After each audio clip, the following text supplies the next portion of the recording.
95 of Folks. Here comes the caution. Flag is dropped here at Daytona, and away we go for the first time. Nicholas Borcel, Sean. Looks like most get through unscathed. Look at that, there's Reed Gibson. A big move at the inside line of Dom's, possibly a little bit of contact. Up now as we've got 3 wide action going through turns 1 and 2. And they're underway. Eric Hahn takes a nice jump. Wilson hasn't let him go very far. Nice to go out here for Circuit Spa Francorchamps. Alex Johnson's off to a brilliant start there. See just how oddly shaped this one is. We saw in the background Eric Hahn go for a bit of a swing, and he's gone and he's over. New stuff. Cody Graham's the one-on-one up into second place. Alex Johnson 6/10 lead at the moment. They're dicey up front. There's Andrew Kessel, Justin Sang. They are ready to go. The lights are out, and away we go for the very first time here at Okayama International Circuit. Finley Fitzsimmons. Good evening, race fans, and welcome to tonight's edition of the Old Bastards Racing League and their Kimball Cup Series. I'm your host, Gareth McAllister, bringing you the action in 1080p and 60 frames per second, if my Australian internet can allow me to do so. We've got a great race ahead of us. I am sure you're all very much excited, as am I. And we are getting ready to get qualifying underway. We are here at New Hampshire Motor Speedway, otherwise known as the Magic Mile. And we are getting ready for some serious action as we're going to jump on board real quick with Clay Walker straight out the gate as he is just getting ready to click off his first lap as he heads on out of pit road. A very interesting pit road here at New Hampshire Motor Speedway. It very much narrows up right to the edge as you're heading out of pit road. So definitely one to watch, hoping that all cars in question manage to avoid hitting that wall on exit. As we're going to see just which lane is preferred from a lot of these drivers. It seems like that third lane, maybe a little bit lower into second on exit, seems to be the way to go. As you can see, Clay Walker got a little bit loose there as he put the power back down into the number 2 machine. As Shane Wiesman has clicked off the fastest lap so far in qualifying. These drivers only have about 5 minutes to put down their fastest 2 laps and see which one actually sticks here tonight. But yes, we have 1 mile of track, aka the Magic Mile. 150 laps to go, and our pit speed is going to be a very slow 45 miles an hour. So we're going to see a lot of cars slowing down on the lowest lane possible, typically not used for racing all that much, as we will see progressive banking at this circuit from 2 degrees down below to 7 degrees as a maximum bank angle in the top lane here at New Hampshire Motor Speedway, as Clay Walker has just set the fastest lap that he could manage. And it looks like he's locked himself securely in 5th position for the moment. We're going to see if that's going to be the way it stays, as he continues to make his way around, just learning a little bit more of the nuances around this track. Brian Lindsay also making his way around the circuit at the moment, the 24 machine. A very interesting track. You can see coming out of over the tunnels really at the end there. Brian Lindsay looking like he's going to slow down a little bit and probably park it, deciding that that lap was not what he was looking for coming out of turn 1. But Clint Rice here, you can see, making his way around in the 6 machine. So a lot of things to talk about tonight. Most aptly that last week we saw the very first win of his career in the Kimball Cup Series, and that was from Troy Baker, who is coming here tonight, and he will be competing in this race. We'll jump on with him as he's locking up, trying not to click off 1 extra lap, it looked like, to see if he can hold on to it, maybe get 1 more before qualifying is over. I believe that may have actually registered as a finish, so very unfortunate for Troy Baker there, not what he was wanting to see. But yeah, definitely something that we'll be looking forward to talking to him later on in the evening before this race is over, well, before this night is over. after this race is over, as we are looking forward to seeing what he has to say, as we did miss last week's race thanks to our internet coverage having a little bit of a moment, and my good pal, friend and colleague James East bringing up the delayed broadcast a couple of days later. So very much thankful for him there. Definitely check out that finish at Atlanta Motor Speedway, if nothing else. Was absolutely fantastic. Green, white, checkered racing all the way. I was definitely watching with bated breath the whole way through. Joining us in the spectator area, Pac-Man CT, as we've seen before, Fletcher Hillman Jr., Iron Spider Racing, and Chris Bates as well, saying that he is on vacation and he wishes the rest of the team luck, and that is the VLS racing team. So nice to see support coming from everyone. Pac-Man as well supporting VLS, as I believe there's just a lot of support from all of these drivers coming out. Looks like we have a pretty stacked grid, as we've come to expect from the Old Bastards Racing League. So we'll have a look at the grid right now as we run it down. Josh Robinson is going to be managing to start on pole. Once again, Josh Robinson, the most winningest driver this season so far. Team Miata teammate Tom Ogle starting in second, right alongside with another Team Miata teammate with Dale Copeland in the third position. Coming up in fourth is Shane Wiseman. In the third row, Lloyd Moore and Dwayne MacArthur. Clint Rice with Greg McDaniel in the fourth row. Wayne Hufford with Cameron Chosey. They are going to be in your fifth row. Your sixth row, Michael Watts and Brian McRubbin. As we cycle the grid on back, Clay Walker starting in the 13th position with Jonathan Green beside him in our 7th row. Robert Garisco and Brian Lindsay side by side in the 8th row. Daniel Edgren and Michael Dow starting side by side in your 9th row. Patrick Martindale and Dan Hill in the 10th row. Daryl Winiger alongside with Bruce Pearson in our 11th row. Our 12th row is made up of Brian Lynch and John Hastings in the 24 machine.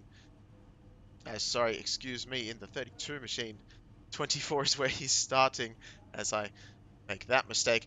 Mark Schrader and Troy Baker starting up behind them, with Kermit Gentry Jr. and Alan Wanamaker starting behind them in the 27th and 28th position on your 14th row. Mark Fish and Lee Warsdale in your 15th row, with Dustin Martinson and Al Turner bringing up the rear in the 16th row. A very, very healthy grid, as I said, we are so used to seeing here at the Old Bastards Racing League. A few EOLs to be dished out, though. I believe Robert Garisco is going to be serving an EOL, as well as Dan Hill, and we have Lloyd Moore as well. So 3 EOLs that will be served here tonight, it looks like, before we get this race underway. Definitely a race to look forward to. I certainly am. I hope you are too, as we are getting ready to send them on their way.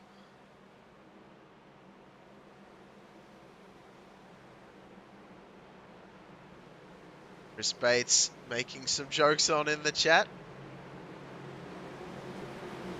Very, very good to see, as he mentions Copeland having a great qualifying run. We'll see that Chick-fil-A backed machine. We'll see just how well he can do. Coming out of here, the pace car is in a very quick turn into pit road. The green flag is out and away we go. Josh Robinson taking home the lead, crossing the checkered line. Tom Ogle right behind. And Tom Ogle actually getting a nice jump on that high side line, not braking as early as Ogle to try and take that lead straight away. The two teammates trying to work out who wants the lead early, and it's going to be Tom Ogle. Just behind them, Copeland has Wiesman all behind on the back bumper, but Clint Rice is right there as well, throwing that nose on the inside and going to potentially take that spot away. Now that progressive banking allowing that high side to have a little bit more corner exit as well as speed on corner entry. Mid-corner is still going to be favoured by the low side lines though, as Rice sends it in deep as quickly as possible to try and make that move made, and does so. So single file all the way through to Wayne Hufford, sitting down there in the 9th position, just sitting on the inside, trying to get past Mike Watts. Doesn't look like he's going to have enough on him though, as Watts does manage to stay in front of that spot for the moment.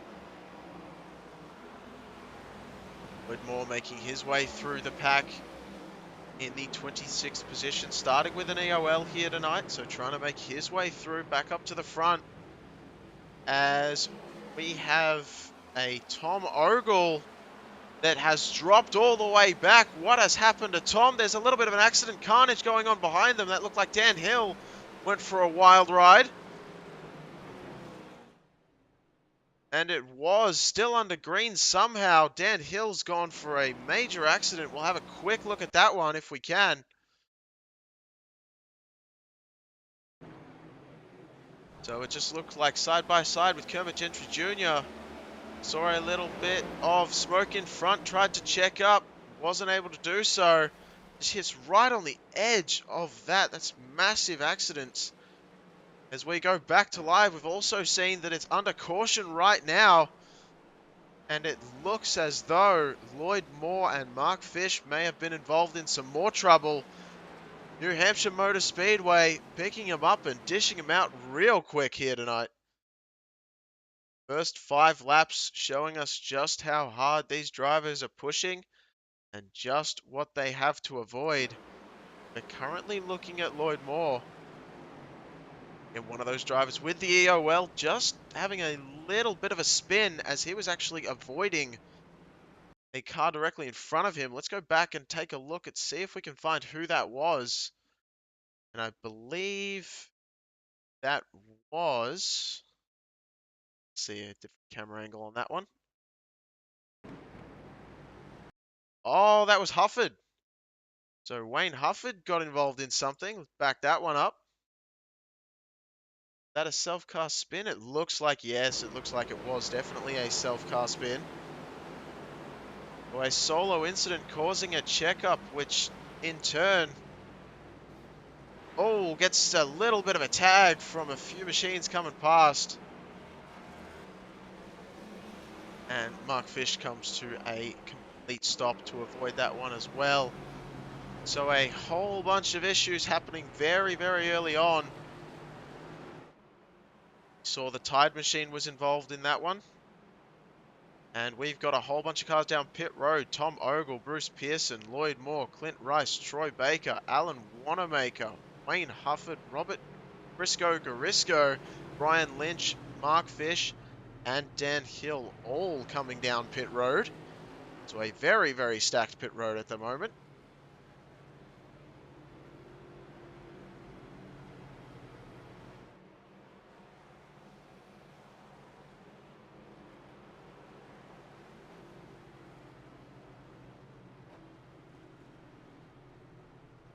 So we'll take a look, while we've got the caution out for the moment, we'll take a look what happened with Tom Ogle, because he was really the first one that we saw have a little bit of issues, and he was running all the way at the front of the pack. So we'll see if we can see what happened to him. I believe it's just going to be getting a little bit loose on exit, and yes, it really was. That's all she wrote, as he almost came back out on the track, managed to keep it underneath him, so fantastic job there. See a barrel of cars all coming through right behind, and thankfully all but avoiding him.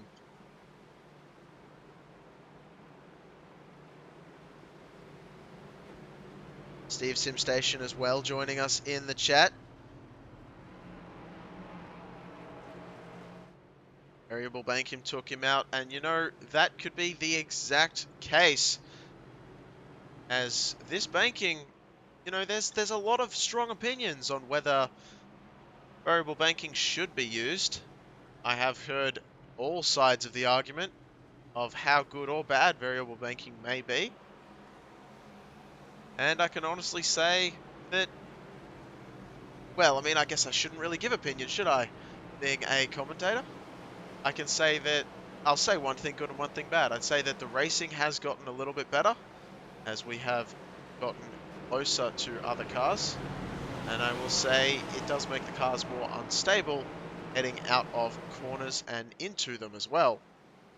As we could see a perfect example of that with Tom Ogle going for his solo spin. But right now, Josh Robinson, Dale Copeland, Team Miata starting up front once again. Different drivers this time, though, as Dwayne MacArthur and Shane Wiesman are in your second row with Michael Watts and Greg McDaniel in the third row there.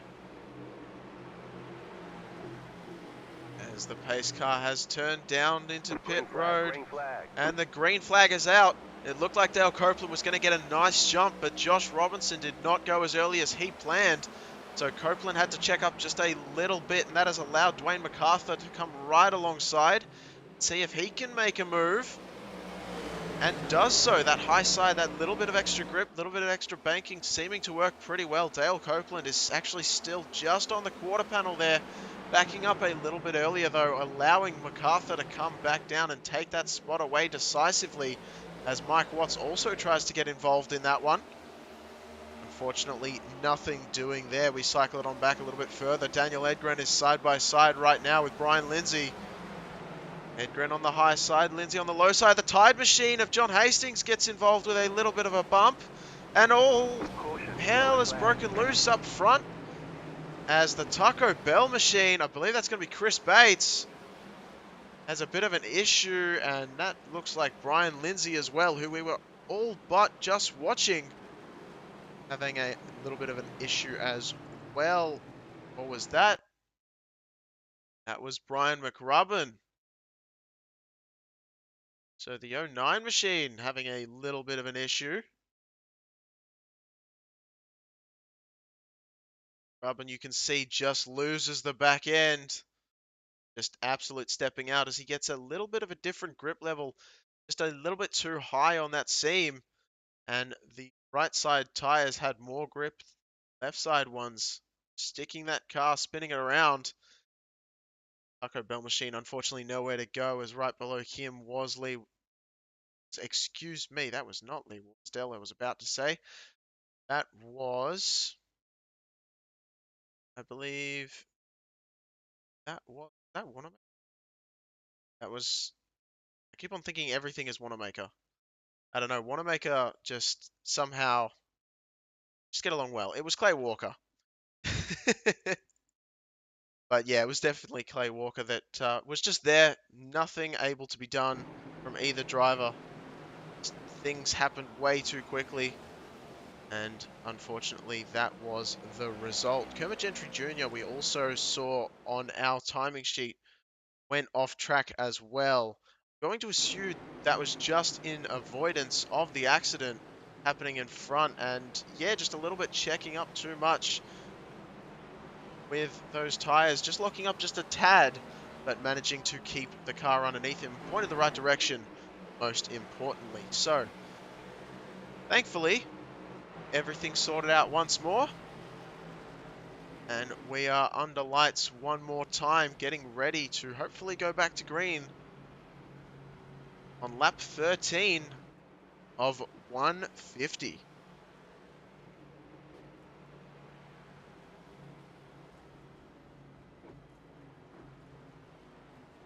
Pac-Man CT saying that it's a yellow flag off to beer concession. Well, I tell you, if you have a drinking game where every single time there's a caution, you have a beer, that's actually not a bad idea. If I wasn't working, you know what, I probably shouldn't say that. Don't drink, kids, if you're underage. That's what I should be saying up here in the booth. Mike M saying the popcorn bowl is full. Well, it won't be full for long. If you eat popcorn anything like I do, I'm sure that'll be going pretty quick. Especially with the amount of action that we've had in this race so far, I'm sure we're getting forward to look for quite a few more bits and pieces as we get going.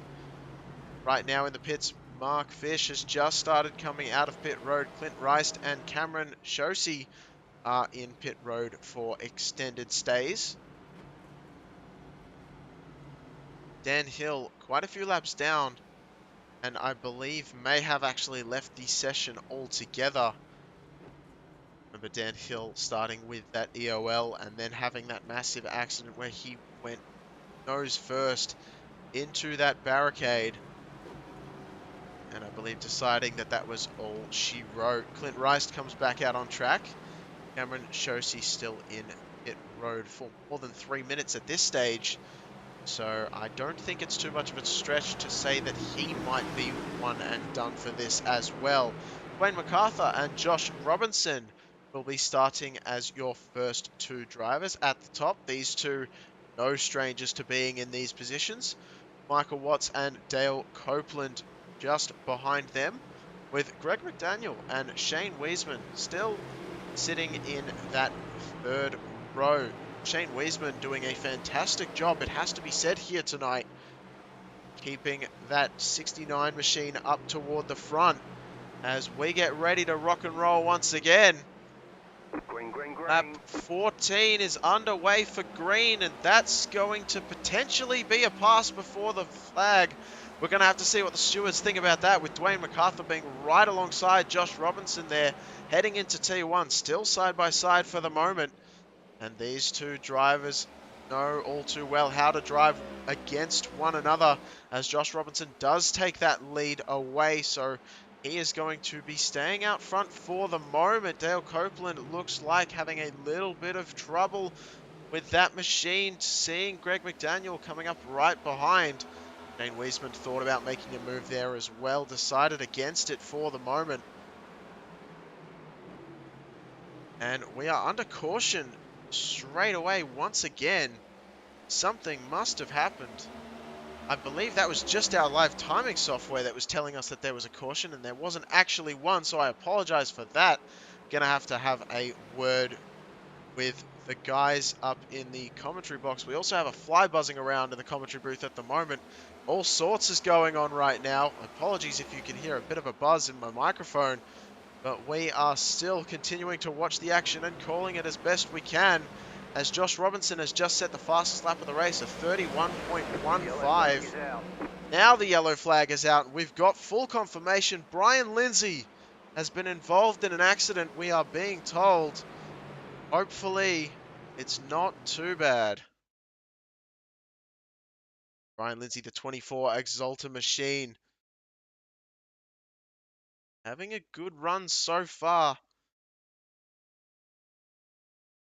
Getting on to that banking, it looks like the car's still fairly stable for that moment, and there, yep, just a little bit more throttle than what was wanting by the car. Just a little bit overzealous, I'd say, from the 24 machine, but thankfully nothing too untoward as we get back and ready to racing. And if that's not an example for what I was just thinking, then I will tell you right now what I was thinking, and that is patience is going to be the ultimate key tonight.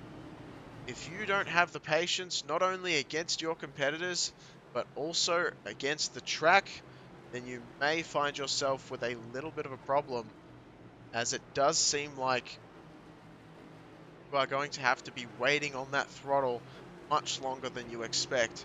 We're seeing a lot of that, especially out of turn 2. I'm not sure if there's particular reason why turn 2 itself is a little bit looser than turn 4, but it does certainly seem like that is catching a lot of drivers off guard for the moment here in the Magic Mile.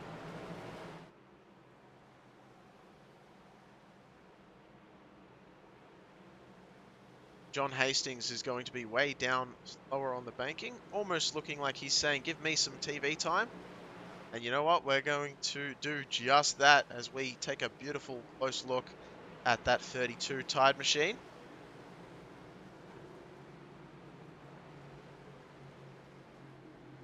New paint schemes coming into tonight's event. Very happy to see some of those, as we've been paying attention, and it really looks like there's some nice liveries out there at the moment. Of course, everyone I'm switching to now has their old paint scheme. There's Lloyd Moore with a new one. Sponsored by me. Probably the best sponsor I've ever seen ever. Just by the way. Tom Ogle as well. Having a bit of a newer paint scheme. Has been on his car before, I believe.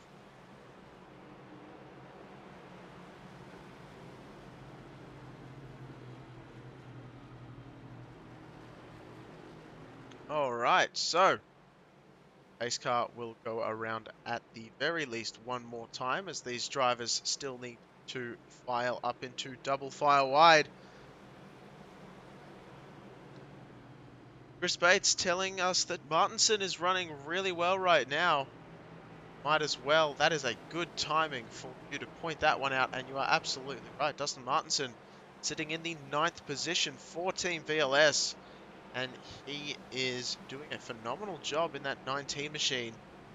Up 22 positions. Definitely by far and away our biggest mover of the race. And he is in that camouflage number 19. Spearhead backed machine. So definitely one to keep an eye on as we get ready to go back to green next time by. Currently on the back straight as we take a look at Josh Robinson and Dwayne MacArthur once again. Starting side by side, Michael Watts and Dale Copeland once again in the second row. Greg McDaniel and Shane Wiesman bringing up the third row. We will get ready to rock and roll them one more time. And we'll see just how long a green flag run can prevail under these conditions. It looks like a lot of these machines just having a bit of drama. Green flag, green flag. As the green flag has come out, Josh Robinson able to take advantage and does get away cleanly in front of MacArthur. MacArthur thankfully not receiving a penalty that we were wondering if he was going to or not. Thankfully the rules and regulations decided that that was okay as Michael Watts sent it down the inside of Dale Copeland. Copeland keeping it steady on the high side. Gonna have to watch as there's a little bit more grip up there, but that can make the car uneasy if you get two sides both unbalanced. As you can see, that third seam up is very, very dark. A lot of rubber being placed down on that high side. And no, it looks like Mike Watts got a little bit of a loose car. The Chick-fil-A comes back down, gets involved. Everyone's getting into it.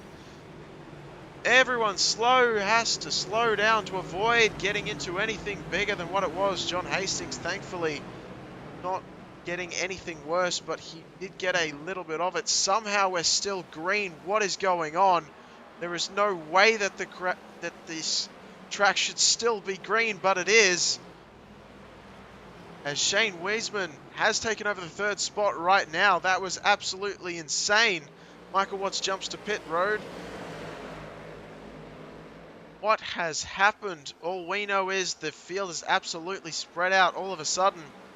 Josh Robinson still up front with Dwayne MacArthur not too far behind. Shane Wiesman, Greg McDaniel and Jonathan Green now sitting in the 5th position. So we're going to have to go back and have a look at what happened there because that was something.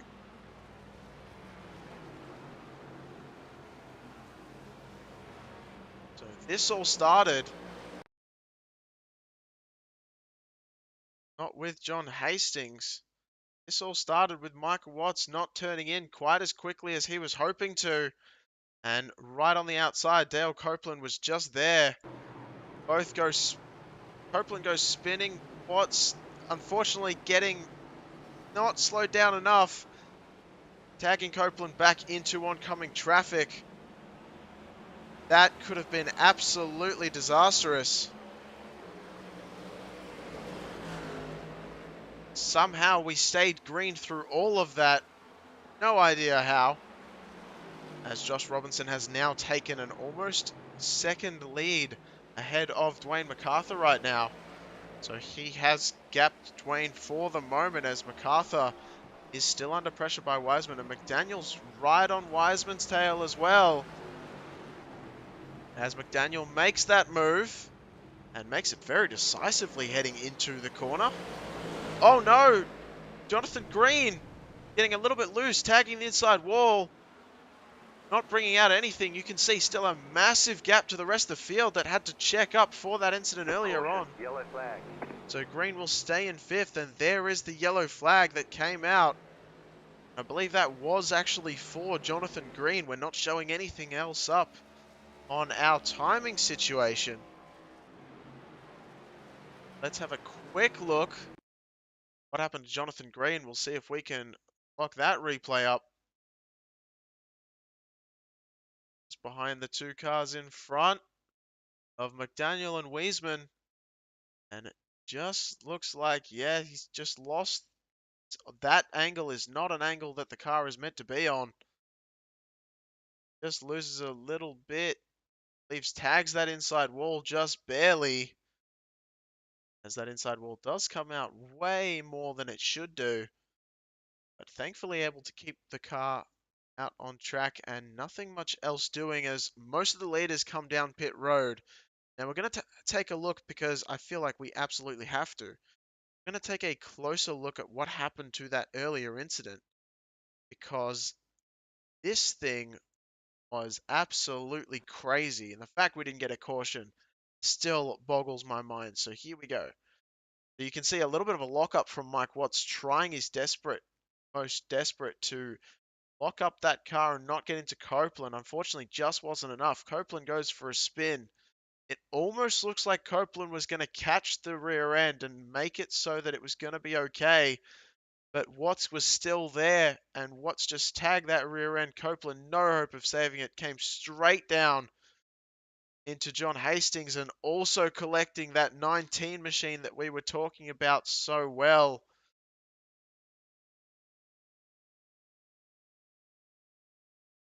Thankfully, I don't think anyone else was involved. Yeah, Dustin Martinson that we were talking about with that 19 machine, just also wrong place, wrong time, and that's just absolute heartbreak for some of those teams. As I am still absolutely astounded that that went green all the way through that. Could not believe that was the way it went. So we will go have a different camera angle at this one. Watch from Copeland. Looking at Copeland, just see how this one evolved in real time.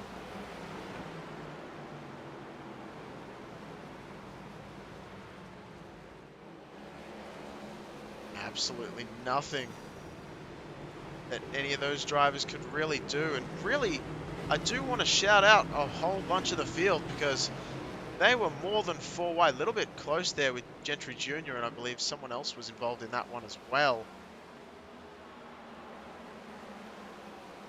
But yeah, that just a little bit of rubbing there as they're trying to sort themselves out. But yeah, that, I mean,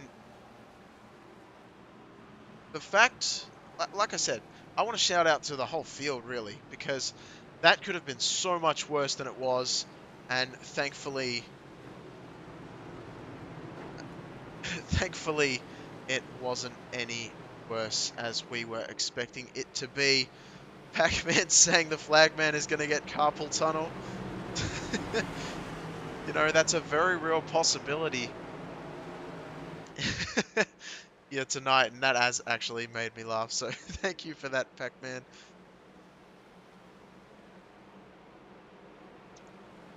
Yeah, so interestingly, some cautions not being thrown when they should be, and some being thrown when they potentially don't really need to be, but thankfully they do exist, as if we had cautions off altogether, it would be a much worse story. Dwayne MacArthur and Greg McDaniel are going to be your first two on row number 1, with Wayne Hufford, Shane Wiseman in row 2, Kermit Gentry Jr. and Bruce Pearson in row number 3. And I believe what happened there is we did have a few pit stops, some leaders coming down and some deciding to stay out. But that is definitely going to shake things up. Caution, yellow flag. And speaking of shake-up, what has just happened in the back there? That was definitely Clint Rice. We saw him very, very early on. We knew exactly that that was the car that was involved. What happened there? What is the old moniker? Cautions breeding cautions.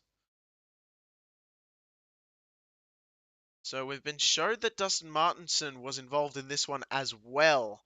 So heartbreak for him and his team, but we know that happened earlier on with Christ, and we're going to have to go, once we finally found the driver we were looking for, we're going to have another look at this. So this was just after the caution had left. Straight away on the outlap, on the lap we went to green. And oh no, it just looks like too much power, too much opposite lock, hits that outside wall. And absolutely nowhere to go for the drivers behind. Everyone treks up. Troy Baker does a great job of trying to avoid.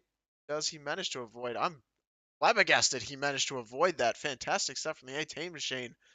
But unfortunately, massive impact for Clint Rice and the 26 machine of Lloyd Moore not too far behind.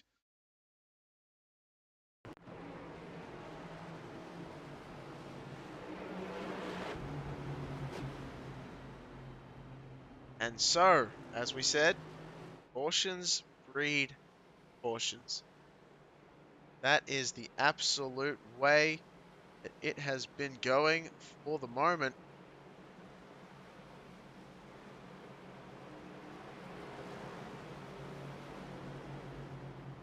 James Walter asking if the pace car can make it on fuel from here.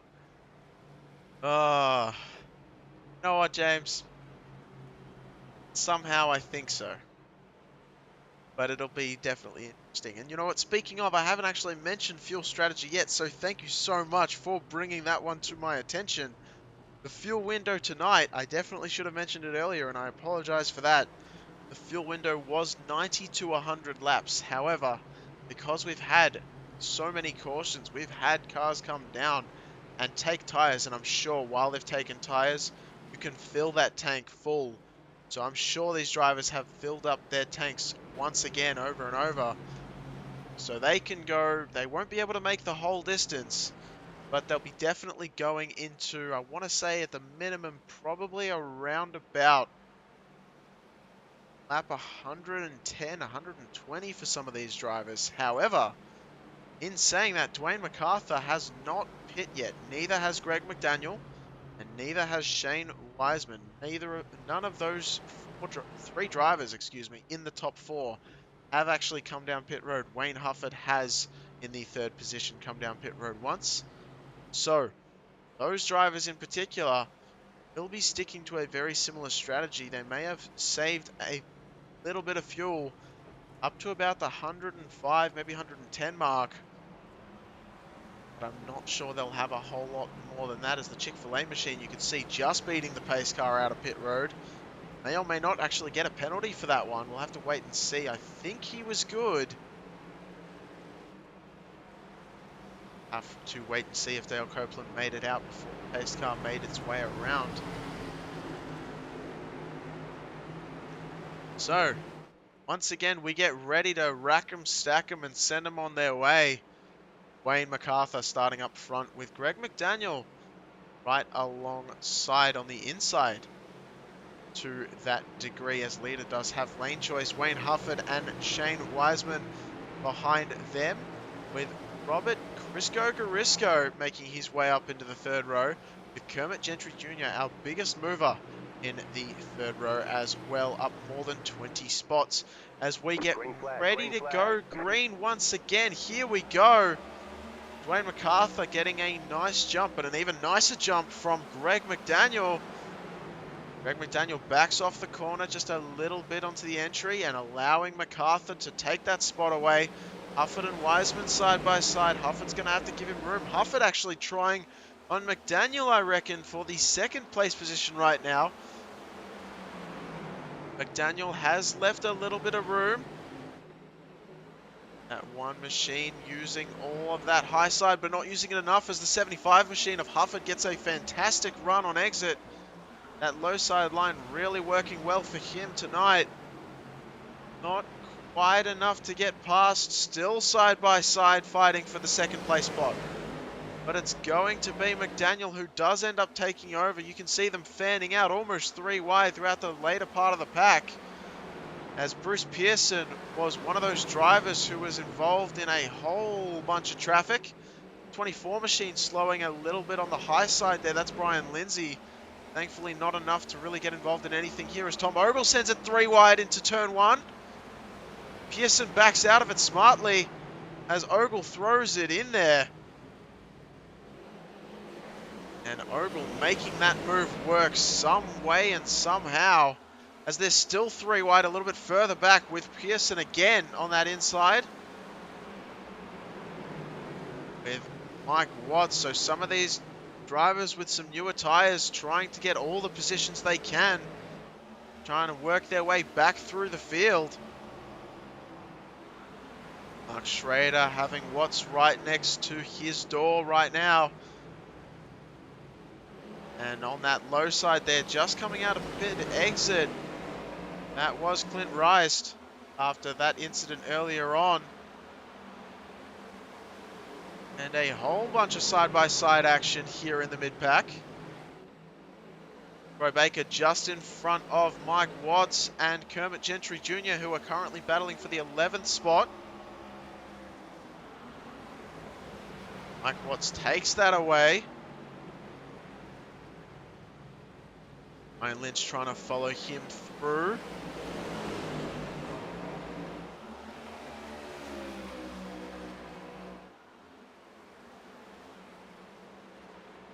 Kermit Gentry Jr. allowing a lot of room there on that low side. Gonna have to be careful. We've seen on that seam right where he was between those two higher lines, the car can get very, very sketchy, for lack of a better word, and that got very close between Schrader and Gentry Jr. Schrader's going to make sure that he actually does make that pass, though. And we're going to report that Brian McRubbin had a little bit of an accident. Speaking of, Warsdale almost got... Excuse me, that was Alan Wanamaker. One of those drivers with a W that was almost into the back of Kermit Gentry Jr. It is absolute pandemonium for the moment. Michael Dow a little bit, and what's going on behind? Lloyd Moore getting involved with a little bit of an incident, gets absolutely sent to the Shadow Realm as he has reached the 7x limit. I believe the reason for that. He is done and out. It's Patrick Martindale just ahead of Dustin Martinson. Going to be pretty happy with staying there. Looks like Brian Lynch has also been ejected from the session. So chewing them up and spitting them out here at the Magic Mile, New Hampshire Motor Speedway. Not even a third of the way through this one. And we did hear Brian McRubbin crash. We're going to have a quick look at that as quick as we can. What happened to McRubbin? Just a little bit loose on exit of turn 2. We've seen him do that before. Thankfully, everyone doing a great job of avoiding, just with a little bit of a kiss to that inside wall. Daniel Edgren as well, as we take a quick look at what happened to Edgren after he got his double numbers. The yellow flag is out. Graduated from 3 to 2, and he also went for a self-spin, thankfully narrowly avoiding any kind of contact. And speaking of contact, the yellow flag has just arrived. Trying to get all of the action in here, and we are missing, well, we're not missing much, but we're missing when the cautions are coming out, as it looks like Dale Copeland, Patrick Martindale, and Mark Fish were all involved in something. Dale Copeland, not his night after such a great start. Oh, Martindale, they got just too close together. Goes for another bit of a tap. Thankfully, he was okay. What happened to Martindale, though? Was he collected once again after that? That is the big question. So, two drivers occupying the same real estate. A little bit more room, you could argue, could be given either way from both drivers. So, I don't think that's any kind of malicious intent or anything to that degree. I believe that's just hard racing as it is. Ooh. Chris Bates doing a nice job backing it down. Dustin Martinson is going to get, unfortunately, clobbered in that one. But Dustin Martinson, in the last 3 cautions, I believe, just cannot catch a break. Mark Fish, once again, making sure that he's not involved in anything. As Mark Fish, I think, needs to be given an award for the best avoidance on track, as I don't believe I've seen anyone so far this season have more incidents right in front of a car more than Mark Fish, and somehow not being involved in almost any of them, I believe, to this point. So there's a lot to be said about that, as Martinsdale actually did stay out, even though he may have a little bit of damage on that front bumper, as Chris Bates does come in. And Patrick Martindale deciding to stay out, so he's registered as the leader right now. Josh Robinson in second and MacArthur in third. Dale Copeland just coming out, trying to beat the pace car. I'm not sure he managed to do it that time. Much more of a sketchy exit time this time around. Daniel Edgren is down in pit road getting work done.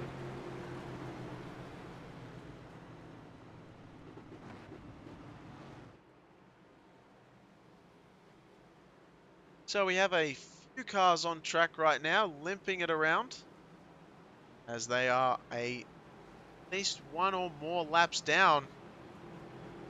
It's going to be Clay Walker, Lee Warsdell, Ryan Lynch, Dale Copeland, and Christ, as well as Cameron Shosey, did actually come back out, even though I thought he may have been done and out. He is 10 laps down, but continuing to be part of the action, and it must be said there is something to that.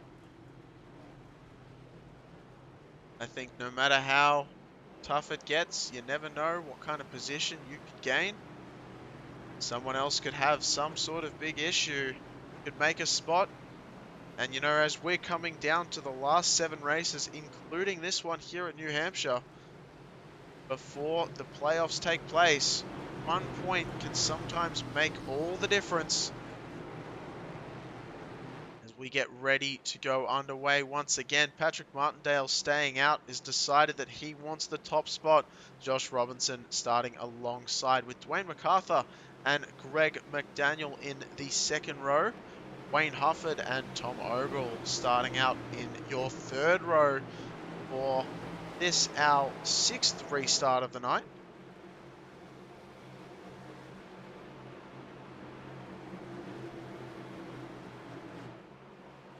Green, green, green. Alright, so Josh Robinson gets a much better jump than Patrick Martindale. I'm wondering what's that's going to be causing. Speaking of, 3 wide with Ogle and MacArthur side by side. Now that's something popcorn inducing if I've ever seen myself. But thankfully nothing too untoward has gone either way. And it looks like Martindale, with that bit of damage with some older tyres, may be causing a little bit of a checkup further back in the field. But thankfully he's going to see just how well. This is going to be a good example to a lot of drivers elsewhere in the field as to how well they can hold up. And somehow Wayne Hufford avoided that one with, I think that was Jonathan Green going all the way into the wall, and it was.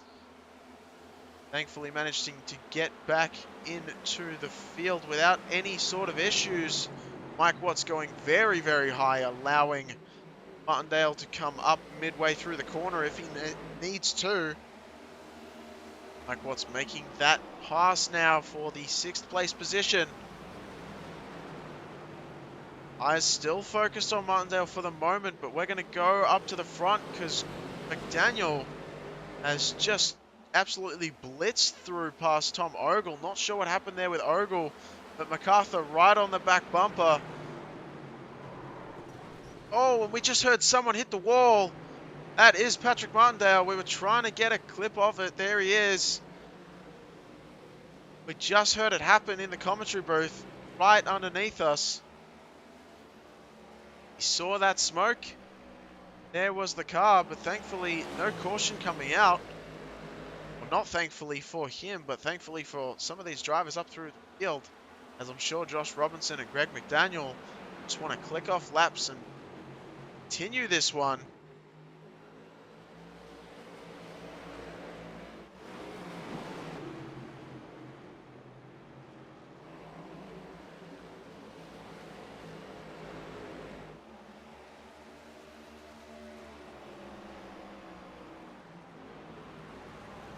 Right now we're looking at Michael Dow, who is in the 16th position. Oh, just behind him, a little bit of a lockup. Is that just behind him? That Daniel Edgren, that's what it was, Daniel Edgren, with a little bit of a lockup. Shades of what just happened earlier with Patrick Martindale. Shane Wiseman also in the pit, so maybe those two actually got together. Try and see if we can get, there's no timing tower specific on it.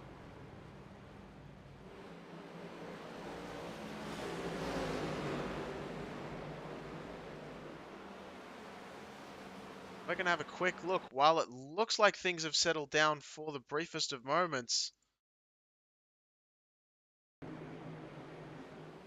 There's Shane Wiseman, and there is Patrick Martindale.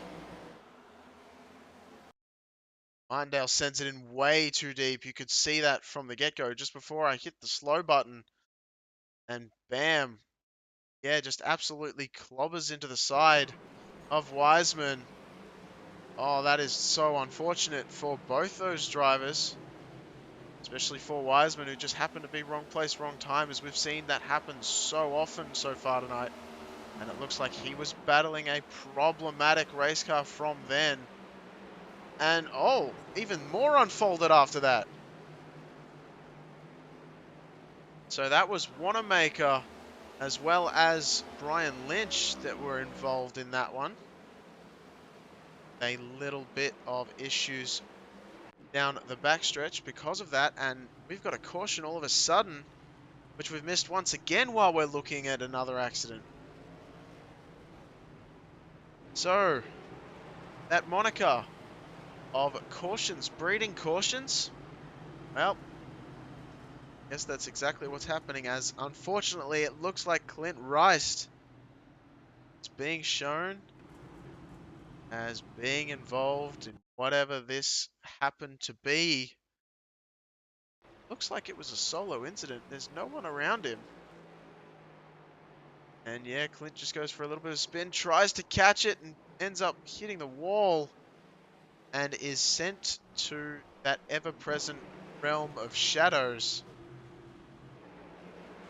So once again, a driver just losing the rear end. And, you know, it's something to be said. Really got to question North Hampshire Motor Speedway. This Magic Mile definitely is magic, sending people off into space as they reach that 7x incident limit.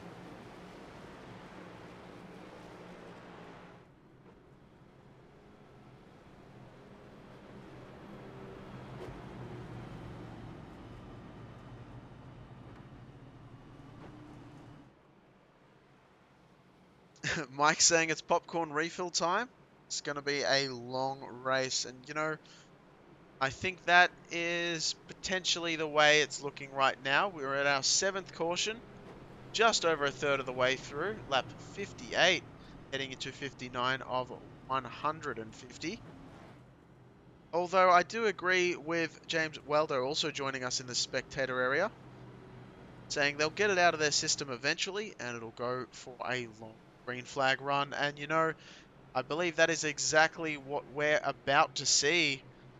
I don't know about get it out of their system is the right way of putting it, but I will say that definitely these drivers are going to learn the track surface a bit more, where they can and can't push, and just mellow out. I'm sure they're on comms already from some of the drivers, just telling everyone we need to calm it down, get it ready so we can end this race on a good note. So, Josh Robinson, Greg McDaniel in our front two positions, with the second row taken up by Dwayne MacArthur and Tom Ogle. Definitely one to watch when those two get side by side. Michael Watts and Wayne Hufford just behind them in the third row. So we will see how this one plays out, and I'd like to stress, like what Iron Spider Racing number 93 has been saying to us as well in the spectator area, it is a very off night, and I couldn't agree more. We are very used to seeing the Old Bastards Racing League Kimball Cup Series go green for very long runs. So definitely an off night for some of these drivers, and we should be looking forward to some more green flag racing coming up pretty soon, I'm sure, as we get hinting at 3 wide with Ogle, Watts, and McDaniel. And that could have ended interestingly, but thankfully these drivers managing to sort it out between them. Ogle definitely the biggest loser in that little contest, as he's going to make sure that he's proving me wrong from what I just said, as he's going to put Mike Watts right up against that wall on that high side and make sure that pass actually takes place. As MacArthur went a little bit too wide mid-corner, checked up Mike Watts, allowing Ogle to take that position away. Ogle's still looking to the inside, maybe trying to take it away from MacArthur for the moment. But it looks like nothing's going to happen right now, as Ogle's just getting a very massive run on the exit of the corner. Jonathan Green, oh no, what's happened there? As he's to the inside, falling down the standings like an absolute stone.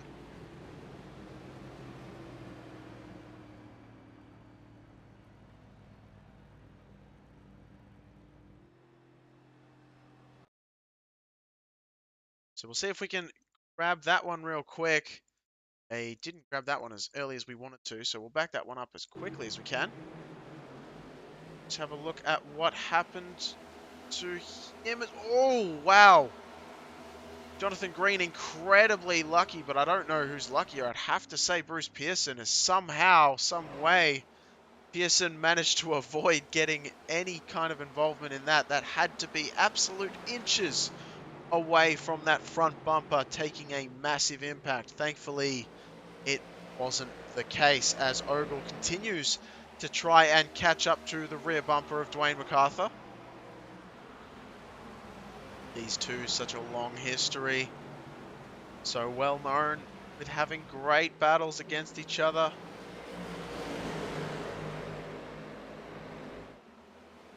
Often quite clean racing.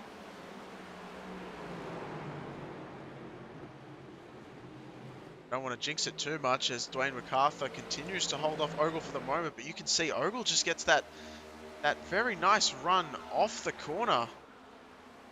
And it just seems to be working so much for him in the 11 machine. Just goes right underneath Dwayne MacArthur and takes that spot away. So it was actually on corner entry where he made that move, even though it looked so strong for him on corner exit. Kermit Gentry Jr. and Alan Wanamaker are your closest battle on track right now in the 12th position. Gentry Jr. going to be able to take that spot away. So Gentry Jr. up into 12th place right now, following him through. Looks like those are some lap down cars, as Wanamaker is still in that 13th position with Michael Dow on that inside line just behind him in 14th. The White Castle machine.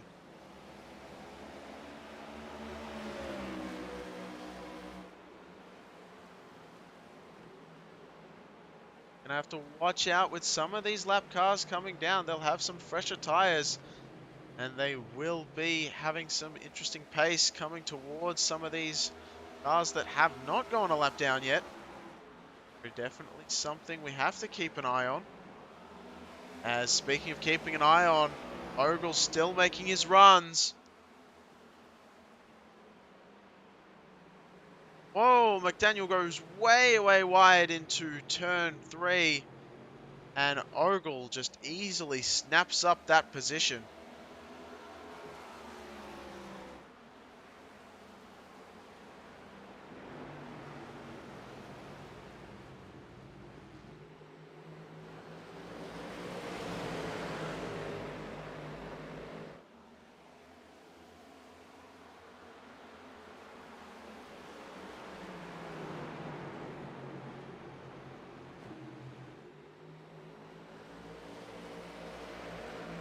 So before the race, we like to ask our drivers who would like to provide us with a little bit of a look into the insight of their driving style.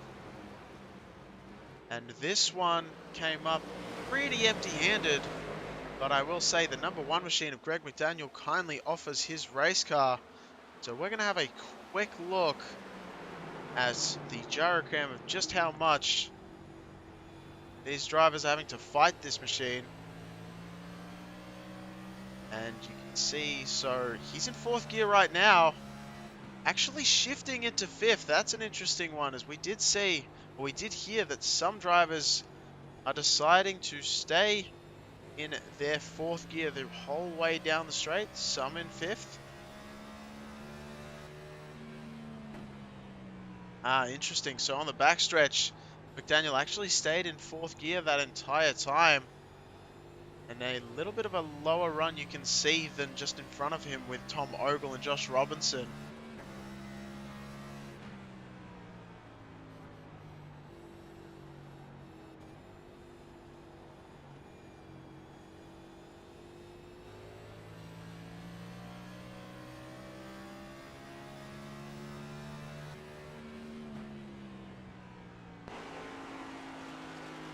So still on board with Greg McDaniel, and it looks like in that 3rd place position he's doing a phenomenal job of actually making time on Dwayne MacArthur behind, trying his best to stick on the as close as he can to the back of Tom Ogle just in front.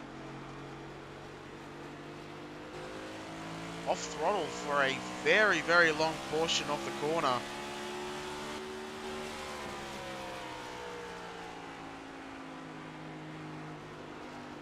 As Mike Watts made that move, as we were looking on board the rear bumper of Greg McDaniel, Mike Watts made that move on Dwayne MacArthur for the 4th place position. Lap 73 of 150. Getting close to that halfway mark as Mike Watts, goes for a little bit of a spin. Somehow avoids that inside wall. Phenomenal car control there. But he is going to have to get back onto the circuit without getting involved in any kind of major incident. And he does so. So he's dropped all the way from 4th to the 11th spot. Certainly not as bad as it could have been, that is for sure. But not the best result either, as Josh Robinson and Tom Ogle start to hash it out for the 1st place position.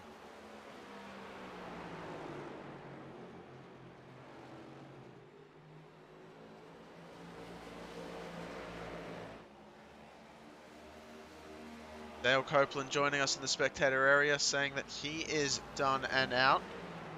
That is unfortunate to see, Dale. You were having a great run earlier on in this race, and unfortunately it just has not panned out your way. We continue to watch this battle up front with Tom Ogle and Josh Robinson. Still having a very close fight. We have asked these two drivers in the past, they are teammates, we've asked them, are the fact that you're teammates, does that come into play when you are trying to fight each other for the lead? Is there a little bit of team orders involved? And the unanimous answer we got from both drivers was no. No, they definitely like to fight tooth and nail against each other as well, so long as they don't actually take each other out, which is just what I'd expect. To be honest, that is exactly what you want to hear. First and foremost, we've got to remember these drivers are racing drivers. And you would not be a racing driver if you said, oh, well, I'm just going to lay back and let my teammate take the win. Especially if they have one already. If they already have a win, they don't need another one. It's go time. And as I span off in a weird tangent that no one really cares to hear because it's kind of my own thing, but Josh Robinson and Tom Ogle still fighting it out. This is the closest battle on track Or at least I was going to say that. But look who we have in 11th position. Michael Watts starting to try his hand at coming back through the field. Mark Schrader just on his outside. So Schrader falls out of the top 10 as Mike Watts takes that position away. Watts has a lot of ground to cover if he wants to get back into the top 4 from whence he came.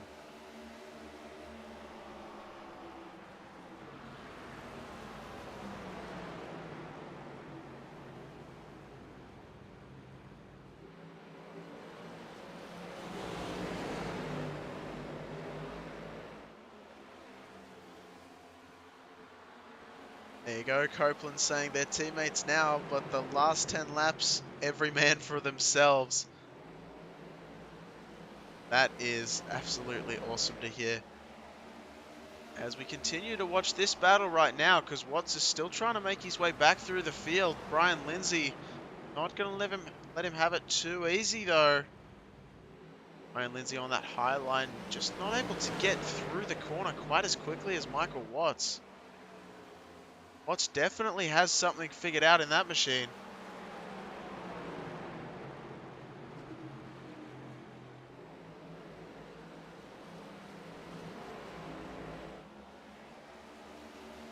Pan the camera back a little bit more forward, you can see Wayne Hufford is actually slowly catching up to the back bumper of Dwayne MacArthur. Now, apologies if you could hear some surprise in my voice there, but that just shows Wayne Hufford. When I first met Wayne, he was a mid-pack driver, and I'm not sure if this track has just lent it to him or if he's been practicing more and more each week, but he has been getting better and better. And right now, he's in the 5th place, quite comfortably ahead of Robert Crisco Garisco. About 2 seconds behind. Right now, just picking off laps and catching closer and closer to MacArthur.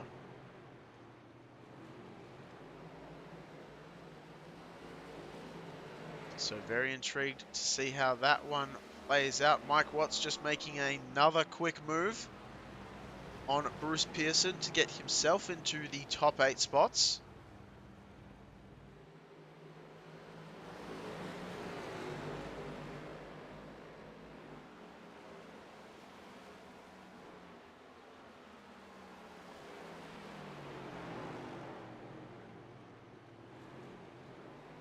So Wayne Hufford still making an effort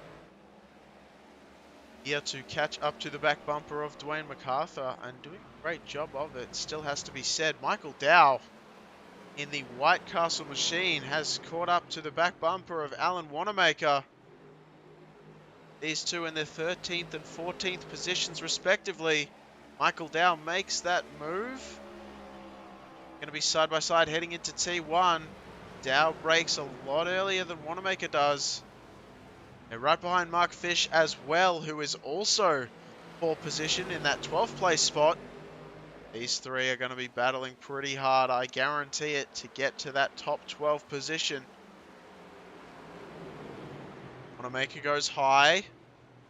Oh, wasn't quite sure, I think, if Fish was higher than he was expecting, as Fish goes down way low to avoid both of those drivers. Mark Fish giving up that position, not wanting to be involved in anything too untoward just in case, and choosing to stay alive rather than an extra few points. And in Mark Fish's position right now, that may just turn out to be the smarter move, as he is currently sitting 2 spots ahead of the cutoff line for the playoffs. Playoffs in, as I said, 7 races, including this one we're going through right now.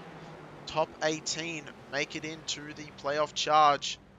Mark Fish sitting in the 16th position. Just clicking off laps and gaining steady points is all he needs to do to make his way into the playoffs, which I'm sure are on his mind constantly.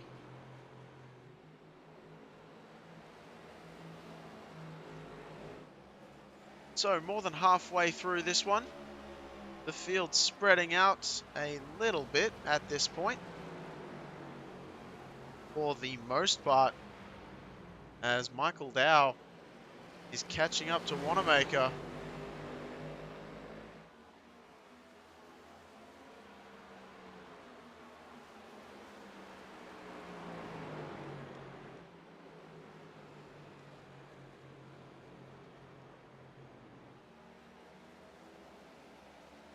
Dow running a lot lower line than Wanamaker as well, so I wonder if that's a contributing factor. Gonna have to ask these drivers, the top three that join us at the end of every single race, have to ask them what their thoughts are on just exactly which position of the racetrack they preferred. As Michael Dow actually on the very lowest point of the track, only 2 degrees of banking helping him turn that vehicle down there.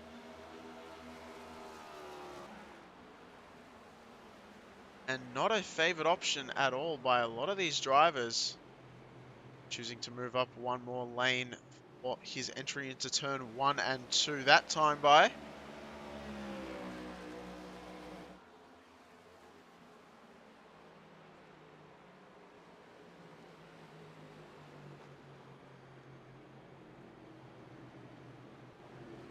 Cycle it forward just a little bit, Bruce Pearson, as Mark Schrader closing in for the top 10 position. See Schrader with the very American paint scheme just behind. Good old stars and stripes.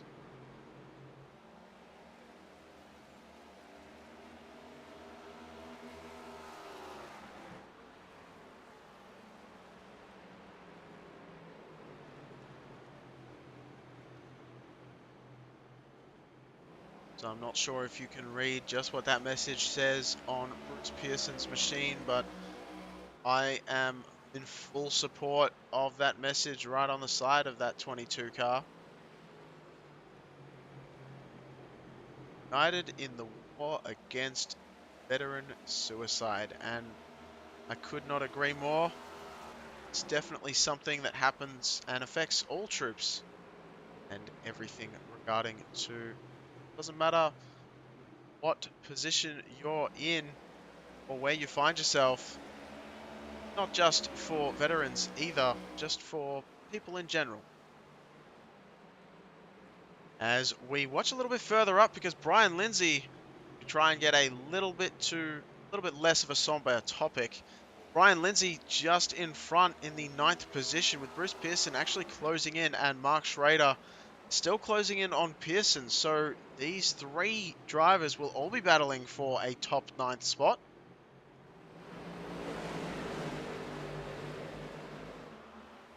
Couple of lap cars just behind there, you can see as well. Trying not to get into a mix of this battle, I believe, right now. But if they check up too much, they're going to want to get past, and that is going to cause a potential lot of drama. We continue to watch the battle, and look, speaking of battles, we've got another one developing further up towards the front. Look who's caught who. Wayne Hufford right on the back bumper of Dwayne MacArthur. Wayne Hufford, absolutely phenomenal stuff from him.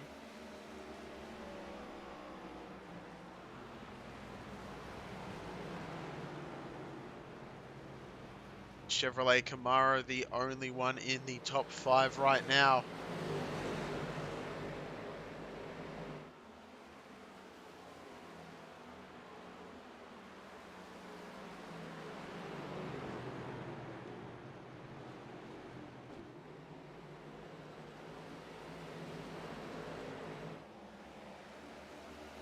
All these drivers at the moment really looks like they've slowed down the pace quite a bit. Actually look at that one for you. So they are, generally speaking, about a second a lap slower than their fastest time shown on the board. So definitely the pace slowed down quite significantly from a 31 second to about 32, 33 with some of these drivers. Russ trying to keep that car underneath them, tyre wear becoming a factor. The real interesting point is going to be we have green flag pit stops and when they are going to come, because you could stop now and potentially make it all the way to the end. So it's going to be one of those strategy calls that someone is going to make. And once we see that first car take that decision, you can almost guarantee that most of the other drivers will follow suit.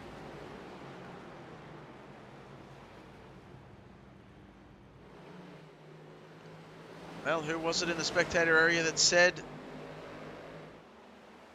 that we're going to have a long green flag run? Because you were 100% right. Mike telling us the tyres are going away, and that is exactly the case that we're looking at right now.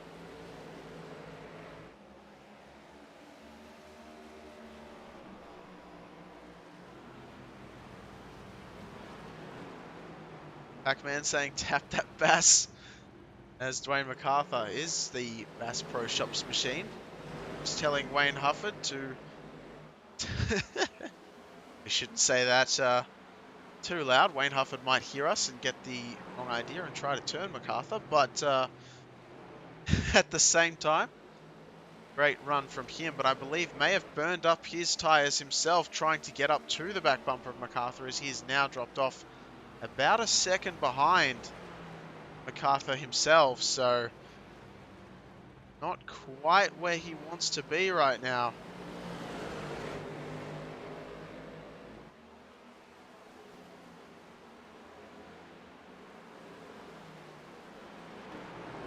As there's the close battle on track, we're on board, well, not on board, but we are looking at it right now as Robert Garisco has caught up to the back bumper of Wayne Hufford.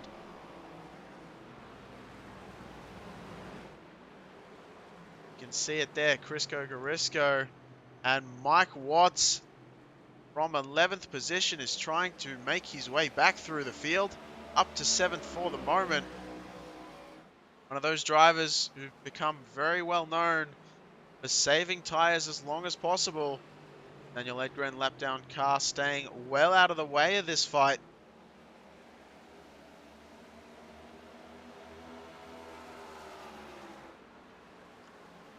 We haven't spoken much about Garisco, but he has been casually clicking off laps.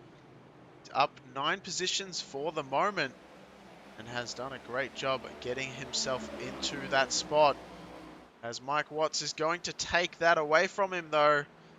Side by side for the 6th position. Briscoe goes well high. Just a little bit too much, and that may just cause that Lowe's Pro Machine of Michael Watts to take that spot away, and does so. So the Crisco sponsored 28 is going to fall back to the 7th place position as Watts keeps his eyes focused on Wayne Hufford just ahead. Lap 105 out of 150. 104, I should say. I expected it to change, and it didn't on me. That's okay.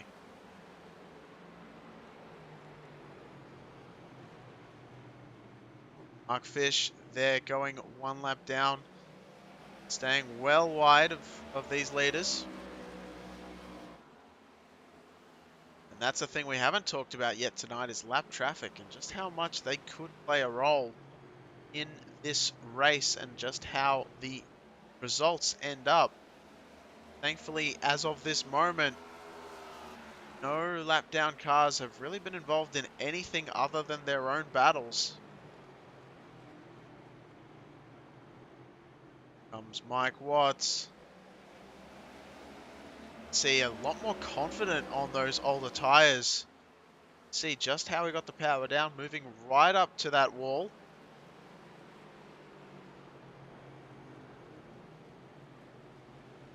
As we still await green flag pit stops, it looked like Wayne Hufford got a little bit loose.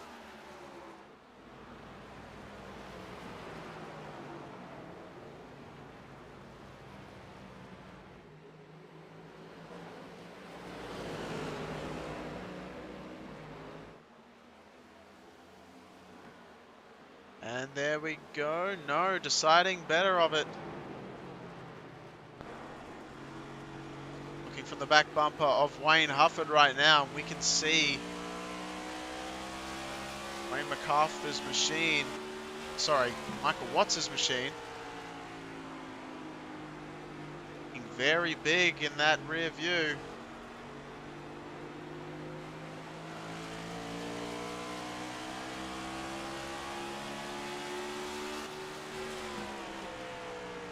Still not deciding to make the move just yet. Have to wait and see when MacArthur, I keep on saying MacArthur, when Watts wants to make that move. Oh, it might have been then. Decides to back out. Troy Baker, the very first car on the lead lap, deciding to come down, get some fresh rubber. Coming from the 8th position.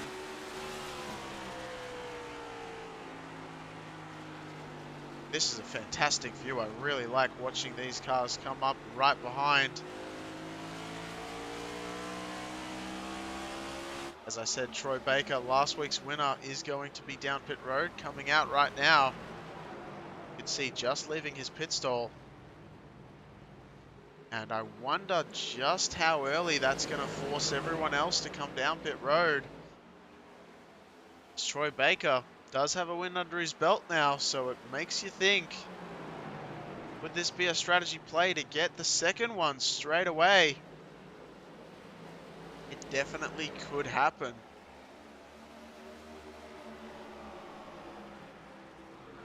As there, it looks like Watts is going to try and make that move. Not quite, yes.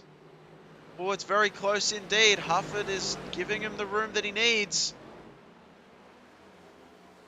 Both drivers side by side for the moment.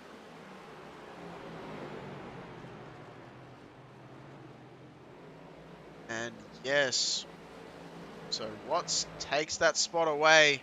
Watts up into the top 5. Just biding his time, waiting for the perfect opportunity to pass without too much of an issue. And interestingly enough, as these drivers were fighting, somehow, some way, they still managed to close that gap up to Dwayne MacArthur. Up in that 4th spot.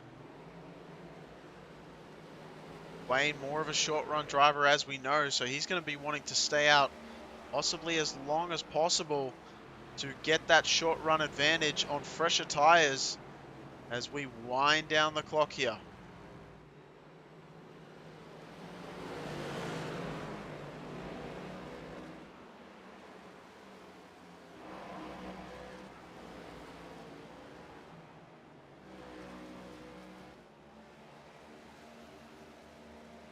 See packed spectator stands as we were looking forward to a fantastic race here and good competition with the Old Bastards Racing League. The Kimball Cup Series has certainly provided that for us. As there's the move. Michael Watts has made it on Dwayne MacArthur. MacArthur actually had to check up on corner exit there as Watts shut the door. Watts up into 4th, MacArthur down into 5th.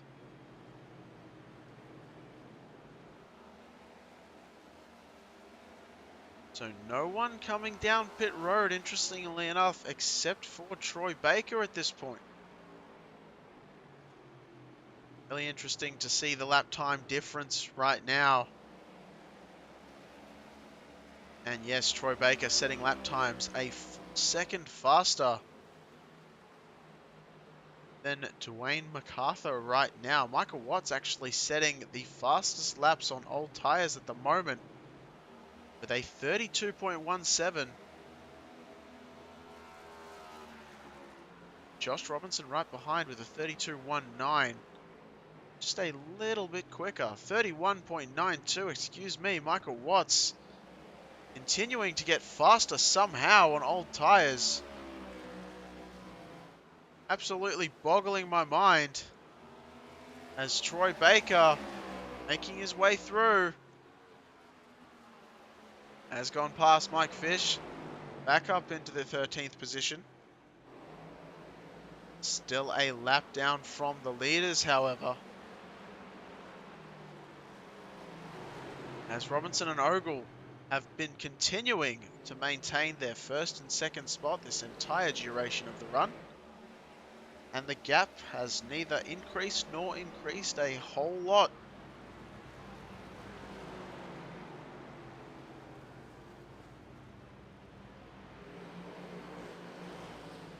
Once again, while there is a little bit of a lull in the action, as I say that, Tom Ogle very nearly hits that outside wall.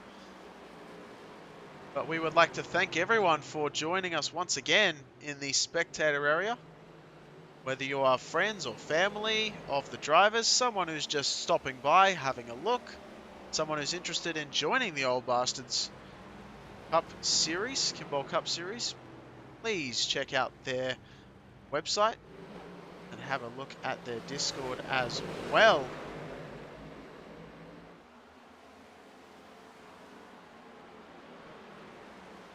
As these guys are all above the very minimum age requirement of 35 years of age.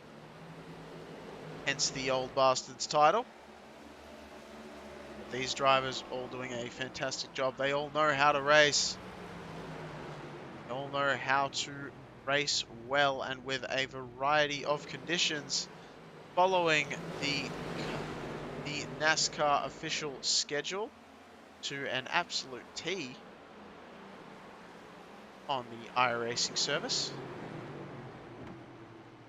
And yes, so thank you for all joining, and potentially to that maybe 0.5% of you who tune in to support your favorite broadcaster.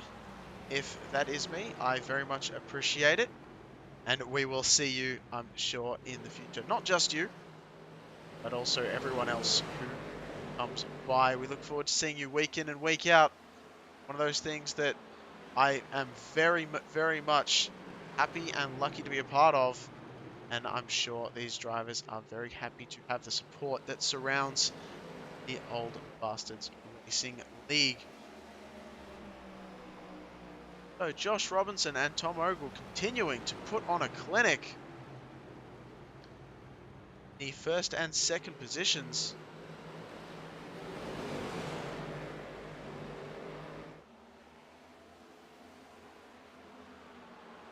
Let's see if we can give you an idea really quick of where they are. So Robinson and Ogle right now coming out of 4, just about to head to the start-finish straight. If we go back to 3rd place, Greg McDaniel, he's just heading into turn 4 now. That is exactly what 11.5 seconds looks like. And that just shows you just how far ahead two drivers in Team Miata are.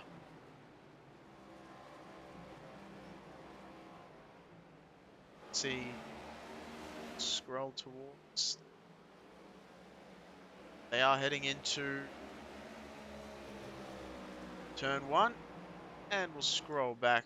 There is McDaniel heading out of turn 4. So yes, visual representation I always find is very, very helpful rather than just seeing numbers on a screen.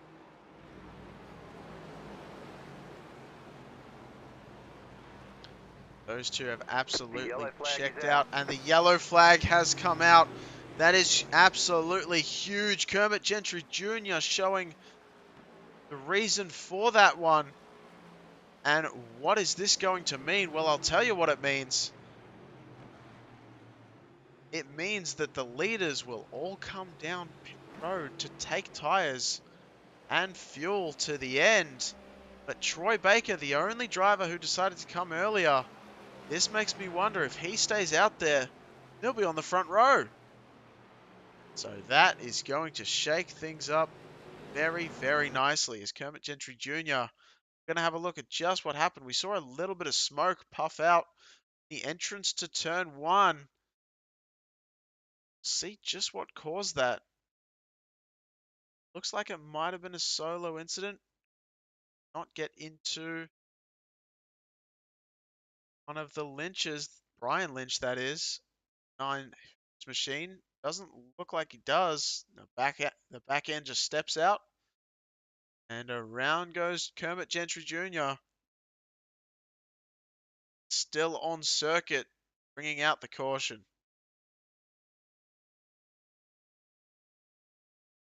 And look at this. Josh Robinson, Tom Ogle, MacArthur, McDaniel, Hufford, Watts, Briscoe, Lindsay, all down pit road.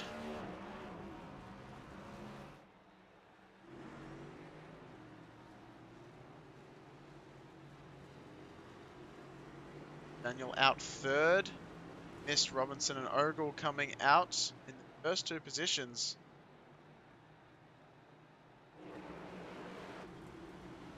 So the eyes that we have right now on Troy Baker.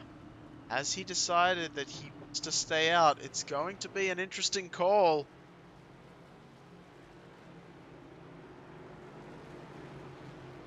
There it is, trying something different.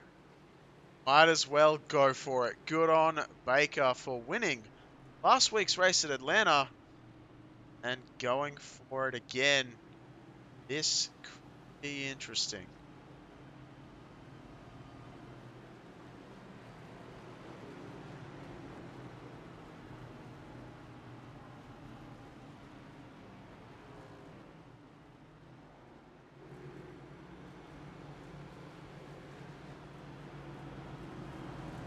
So Schrader, Baker, and Fish all staying out right now.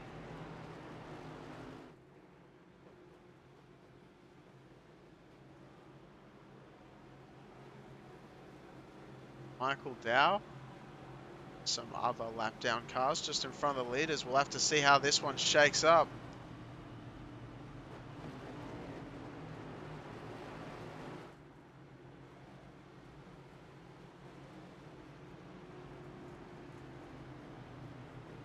Troy Baker was actually behind the leaders, so I believe, if I'm not mistaken, that does mean that Troy Baker may have to take a wave around, as he was not the first car a lap down. He will not be lucky enough to gain that lucky dog position. And yes, he will have to go and take the wave around. So that is very unfortunate for Troy Baker. He was poised to have a very, very nice starting position. Josh Robinson and Tom Ogle just too strong. And we're only one to go. So we'll list it off for you real quick. Josh Robinson, Tom Ogle side by side, starting on the front row. Dwayne MacArthur and Greg McDaniel in our second row. Both short run speed experts. Michael Watts and Robert Garisco in the third row is what we're being shown. And I believe that's slightly wrong because Wayne Hufford is up there instead of Garisco. So we could be potentially wrong, as our timing sheet is not always 100% accurate as we go side by side out of turn 2. Team Miata boys still side by side. It looks like MacArthur's trying his hardest to show Ogle that he's not playing around and he's going to be a force to be reckoned with. McDaniel out there trying to get something done as well. Hufford and Watts side by side. It looks like Watts is going to take that spot away, but very close racing indeed, and does so. So the 75 of Wayne Hufford is going to have to look for another way around for the moment, as they sort themselves out single file for the time being.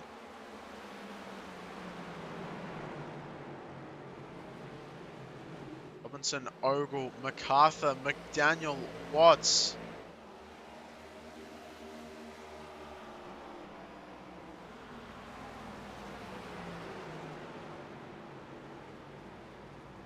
Josh Robinson just clicking off the fastest lap of the race as Ogle goes for a spin. MacArthur gets involved in it. Yellow flag. The caution is flying again. It's going to say has flying, and that was going to be wrong because it has flown or is flying.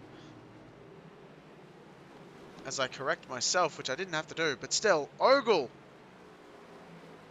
with a huge spin. and clocking with Dwayne MacArthur in the process. Oh boy.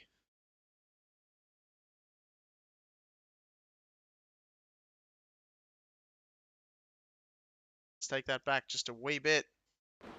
See, Ogle gets in there way too hot.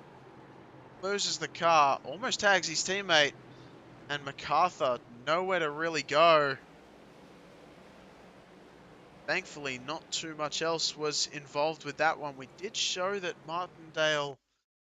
Patrick Martindale had an incident as well, almost at the same time. Hoping that's just avoiding the accident.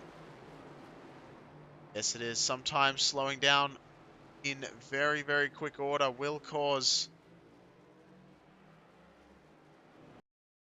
timing software to have a thought process as to what exactly happened. But right in front of him, that's what we were seeing. That's what caused him to check up so much.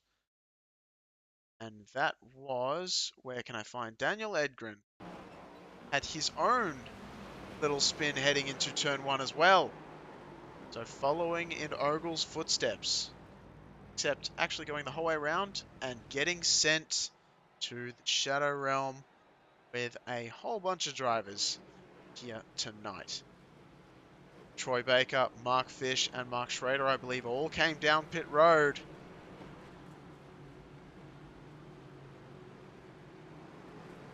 So those pit crews having a massive workout tonight.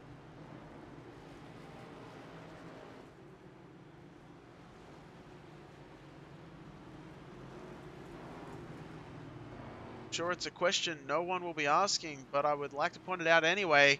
The fastest pit crew of that last stop was Michael Watts' team with a 14.3 second stop.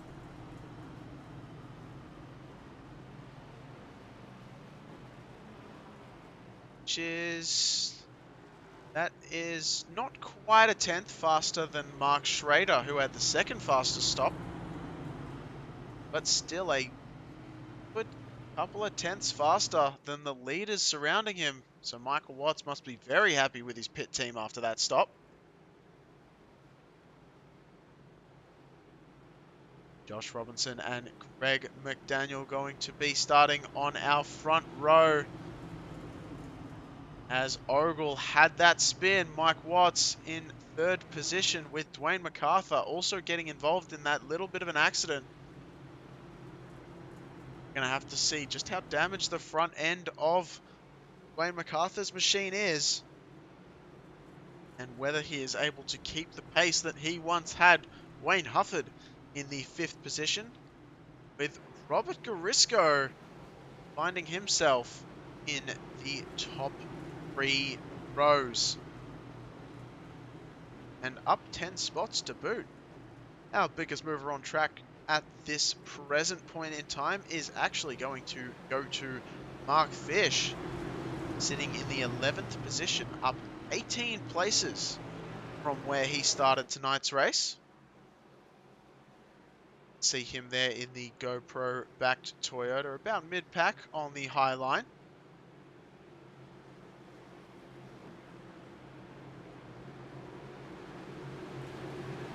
Get ready with 17 laps to go. This could get dicey, ladies and gentlemen. Prepare yourself. Prepare your popcorn. Grab yourself a beer. Get ready for some exciting action as we go back to green. And it looks like Josh Robinson got a nice little jump off the start. Greg McDaniel is not letting him get away though. Dives to the inside. Manages to go side by side for the moment. MacArthur and Watts are side by side just behind them as well. No one's filing single file anymore. It is go time right now. As Greg McDaniel gets to the inside. Robinson thought he was clear. Maybe turned in a little bit too early, but that's okay. Left the room that was necessary. McDaniel wants to take advantage as much as possible. And it looks like they're still going to be side by side. MacArthur is looking on for this one. McDaniel takes the spot away. The number 1 machine out front for the moment. Robinson has a whole heap of steam on that high side line though, and the caution once again coming out.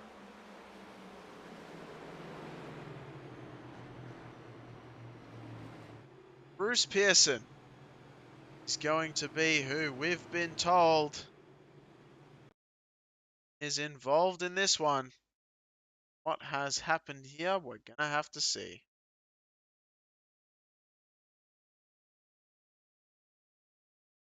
That's Schrader just behind Pearson there, and Troy Baker just ahead.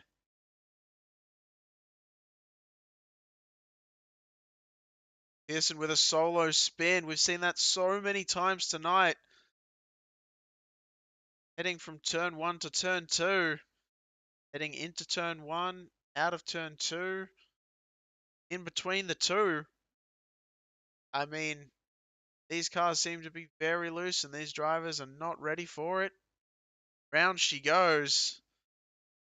That Ford Mustang not proving to have any sort of issues in terms of other drivers getting involved. So thankfully, we are going to continue this one, our 10th caution of the night, with 13 laps to go at the moment. It'll be 12 to go by the time we go back to green. So, ladies and gentlemen, get ready for quite a spectacular show.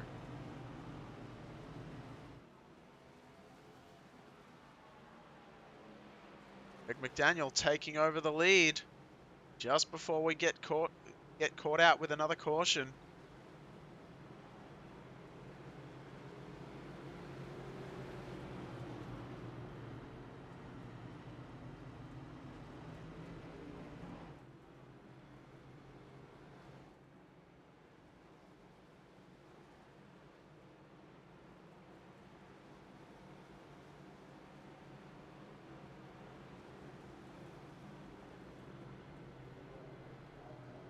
Moose.org.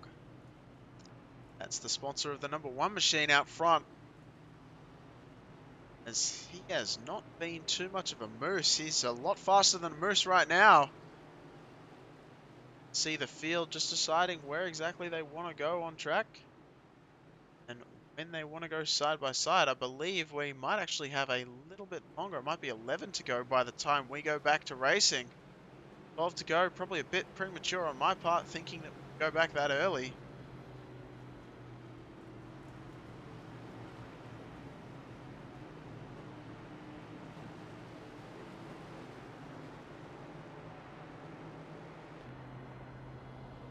This is the rear bumper cam of Greg McDaniel once again, providing us with those camera shots. See the huge field behind. That is a lot of horsepower itching to get going.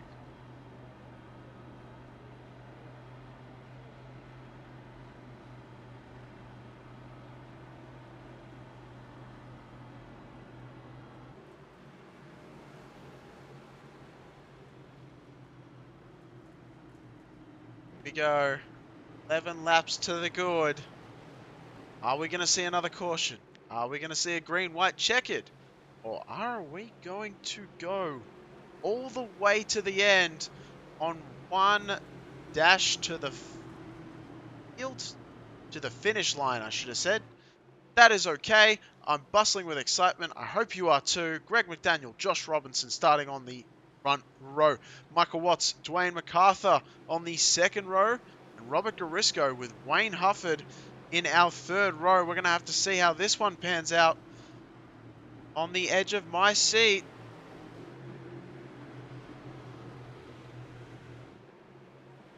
Green flag. And green we're flag. underway once again. Greg McDaniel gets a nice jump. Robinson is not letting him go. Everyone choosing that high side line. We're going to see if it pays off once again. On the entry to turn 1, still side by side for the moment. All the way through the field. Robinson gets a nice launch on that inside line. Might have the preferred advantage heading into turn 3. And does so, but not letting him get wide as McDaniel. Side by side, Mike Watts and MacArthur very close to touching, pretty much rubbing wheels at that point. As Robinson does take the lead away, Mike Watts and Dwayne MacArthur still side by side. Watts takes that position away, heading into turn 1. A little bit more daring under braking. Ogle checks up the field behind. The 4 cars in front, separated by a decent amount of time here right now. As Michael Watts still has Dwayne MacArthur right on the back bumper. Ogle with a massive run heading into turn 3. He's closing that distance very, very quickly. McDaniel falling back from Robinson as Robinson is taking the lead away right now. McDaniel's going to have to find something to be able to catch back up.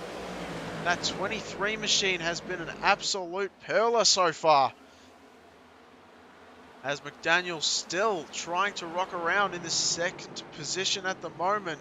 He's got a whole lot of company behind him as they freight train through turns 3 and 4.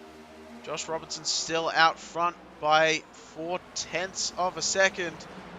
McDaniel still finding himself driving a little bit differently, losing the back end just a little bit. That's allowing Michael Watts to come into play. And Watts is going to be right on the back bumper now, heading down the back straightaway. 7 laps to go, coming to 6. Michael Watts and Wayne MacArthur looking very, very wide for the moment. I think he was trying to get as much of a run on exit as he could, but not able to get as much as he wanted to. On the entry is going to be checked up by Mike Watts though. And look who he has right on his back bumper now. Tom Ogle and MacArthur side by side with less than 10 to go. You know that's going to cause an interesting finish as the yellow flag once again waves.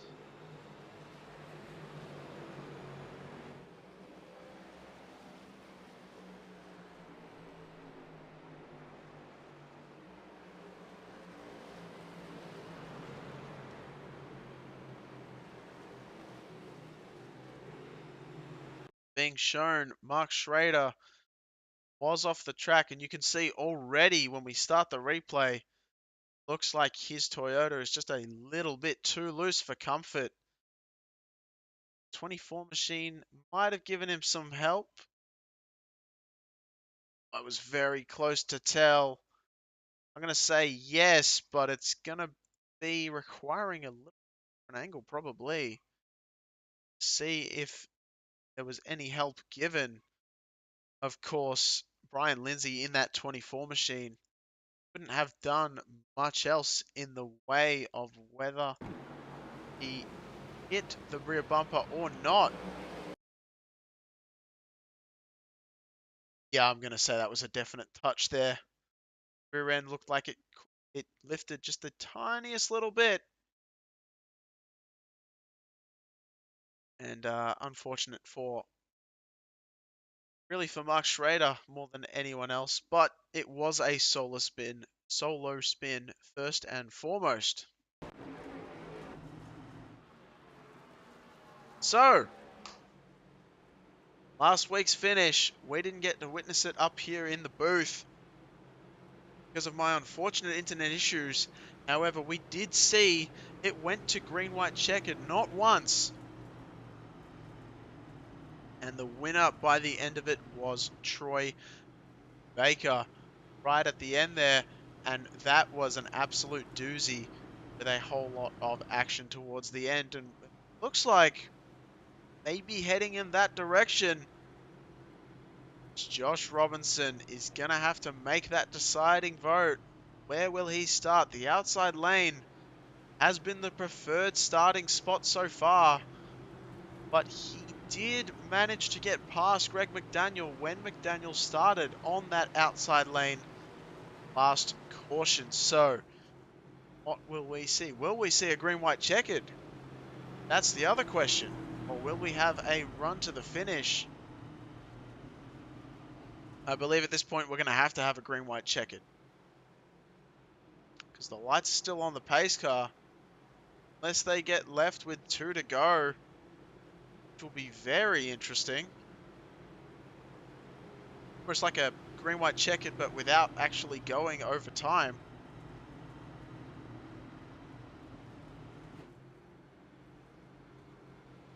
Chris Bates asking if the setup was loose or the track just hot and slick. Well, I can tell you one thing, Chris. It's sad to see you up here. Much rather see you on the racetrack, but I can tell you right now that this track, I would say it's more of the track than the setup. Of course, I'm up here in the booth. I don't have to deal with the setup issues, but I will say that it's decently hot on track at the moment. And it's also not exactly the easiest of tracks, which I'm sure you can talk to me about post-race. I'm sure you will. As Josh Robinson and Greg McDaniel starting off on the front row. Robinson has chosen that inside line. So deciding to stick to his guns. Wayne MacArthur and Michael Watts on that second row with Tom Ogle and Wayne Hufford in your third row. This could go any which way, ladies and gentlemen. We have our first green, white, checkered of the night. Green, green, green. And they're back to racing. Robinson gets a nicer launch than McDaniel. McDaniel's getting pushed from MacArthur. It's not enough though, or is it? McDaniel goes a little bit wide into the corner. That's going to cost him quite a bit, as he's going to be almost heading 3 wide. MacArthur's going to have to be careful not getting involved in that one. Thankfully, it all sorts itself out. Michael Watts, the big winner in that one, coming up into the second position. Or is he, as McDaniel sends it really, really high to the outside of 4. It's not going to look too pretty, as Ogle is battling with Hufford just behind these 3 drivers as they almost send it into each other, and there it is. Mike Watts gets absolutely turned. The white flag's already come out, so it's not going to cause a caution. Mike Watts is absolutely fallen down the standings. McDaniel has taken over that second place spot with MacArthur in third right now. Ogle's just behind. Will Ogle fight for that third place spot? Robinson, the flag will be shown to him with no problem whatsoever. Robinson takes home the win. McDaniel and MacArthur second and third respectively, as Ogle attempted to make a pass on MacArthur with an absolute send into turn 3, but not quite enough. Wowza. So what a race. Amazing action. That was absolutely incredible.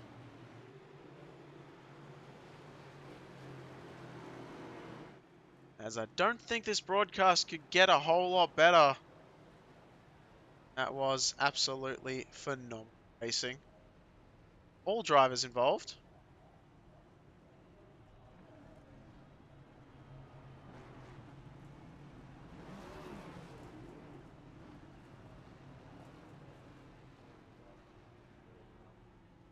Once again, I will bring up, as per usual, the results tab. I won't run through it. We have over 30 drivers. That will cause me to absolutely lose my breath. So we will bring up the results for you. In first, Josh Robinson.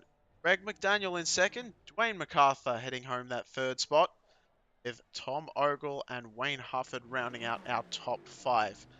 I will let you have a look at where your favourite drivers may or may not have ended up in this race as we continue to watch Josh Robinson once again burn it down here.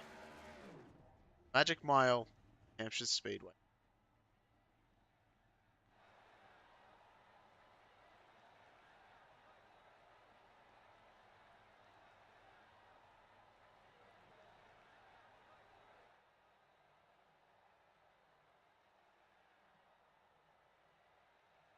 All right, so while we were taking a little bit of a break, we'll get Troy Baker up in here, as we didn't interview him last race, so we'll get him in here for the moment. Troy Baker, how are you doing?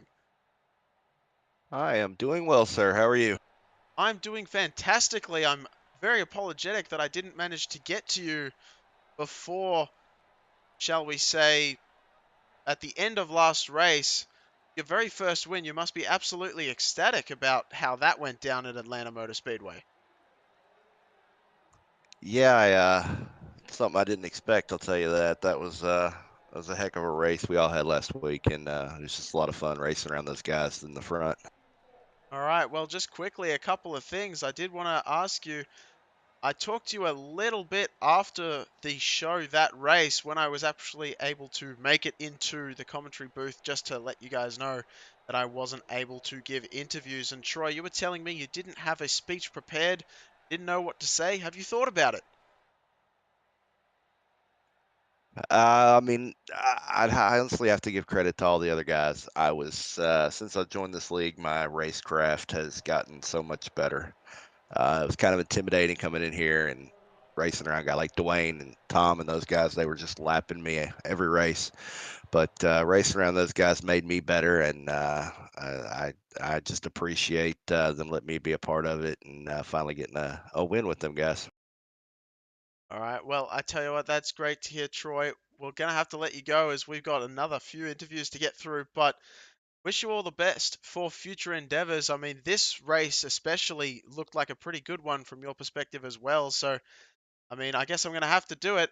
Who would you like to give a shout out to for not only last week, but also a solid performance in the 7th place position here tonight? Just like I said, just give a shout out to the guys, man. Racing with this group is a lot of fun, and every week I enjoy it. And I know they bring their best, and I just look forward to every race we have. All right, sounds good, Troy. I'm sure we'll talk to you in the future. I certainly hope so. You're a good man and very much enjoy speaking to you. Hopefully, a little bit longer next time, but we'll let you go for now and enjoy this pretty solid finish. And I hope you enjoyed a very good last week. Thanks, guys. You guys have a good night. All right, that was Baker that brought it home in the 7th position tonight, but our first place finisher last week. Now, unfortunately, were not able to get him into the last week due to our internet issues. So we've got Dwayne MacArthur joining us right now in the 3rd place position as we were just about to get him in here, but he's joined himself. Dwayne, can't wait to be interviewed, I see.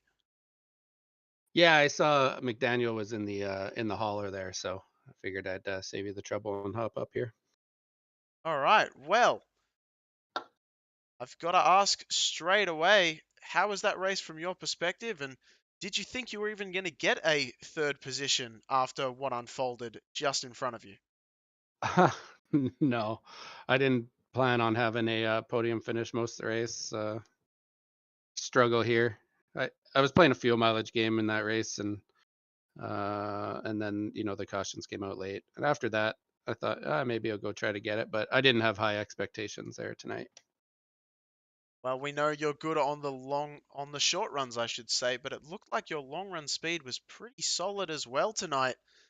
I mean, you and McDaniel both looked very much in contention there for the win with Josh Robinson, who ever seems to be dominant no matter where he goes. But I will say, Dwayne, I've got to ask, what was the better? I mean, I don't think you actually started on the front row of any particular caution start, now that I think about it. If you did, I apologize, but I don't remember one. But I did see you pushing a lot of people on that start. Was that your goal from the second row the whole time, just to push someone to the front and hopefully take that second spot away with them? Yeah, I went off cycle early. I started a couple of restarts, but yeah, I was in the second row a lot, and definitely on that last one, I was trying to give Greg a bit of a push, and I might have pushed him a little too far into that corner because he pushed up a bit, and Josh cleared him. But yeah, it was fun just to mess with the guys on the start, give them a shot, and you know go racing a bit. Yeah, all right. Well, Dwayne, we're gonna let you go because I know that you've got things to do, places to be, and people to see. But before we let you go, we will let you end off with whatever shout outs you have up in that brain of yours. Uh, Friends, family, sponsors, the floor's yours for the time being. Yeah, just a big thank you to all the sponsors, Bass Pro Shops on my car, AO Logs, Butt Kicker, Admin Box, Victory Lane Sports, and of course the series sponsor Kimball. Shout out to Team Goon Squad. Hopefully it was a good show out there for everybody tonight. Big thanks to all the sponsors, all the guys that come out, and all the admins that help run the place. And that's about it. All right, Dwayne. Well, we very much appreciate what you do, and I'm sure we'll see you up here in the booth in due course. Copy that. Thanks, Gareth. Right, that was Dwayne MacArthur bringing it home in the third position, also letting us know that Greg McDaniel has gone straight to the hauler. So we will hear straight away, skipping the second interview, bringing home Josh Robinson into the booth with us. Josh, once again, you find yourself up at the front. What is happening? How are you managing to do this? Hey, Gareth. Tonight is a scenario of it's better to be lucky than to be good. Well, I would certainly agree with you in a lot of ways on that one because it certainly seemed like that was the case for quite a few drivers out there tonight. How did you manage to stay away from all the carnage? We would say that being up front is what matters, but you found yourself mid-pack a couple of times there and managed to avoid any sort of incident. I think that's where the luck comes in. At the start of the race, we were running pretty good. Was able to avoid a couple incidents, and then, once we got rolling, we had that one caution, and about half the field elected to pit, I think it was. So I restarted 9th or 11th, I'm not exactly sure where. And then, just kind of the stars aligned. There was an incident above me, and then, things things just got lucky for me. Well, there was a moment there, I must admit, where I can't remember exactly what caution it was, but it was towards the later part of the race. And Ogle, your teammate, had a self spin and very nearly took you with him. So, again, luck probably playing on your part in that one. But, Josh, I also want to say that final restart, you chose the bottom lane, even though the top was pretty much chosen the entire night. Was there something you learned on the second last restart when you started on the bottom next to McDaniel where you thought that was the place to be? I was very unsure, and Greg and I were on the race channel, and we were both pretty unsure. And we had 3 restarts there with the two of us on the front row, and on that first one he got me, and Greg's a really good driver, so I was not surprised he was able to pull that off. I was just surprised that the bottom lane was able to do it in general. And so on the next restart, I was able to do the same thing. So when we got that third one, I was like, well, I still think it's the top lane that's better, but the last two, the bottom, haven't been able to pull it off, so I'm just going to stick on the bottom. Well, it seemed like it worked out perfectly for you, as I'm sure you know, because you ended up really gapping the field as well by a little bit towards the end there. What was how you managed to able to do that? I have no idea.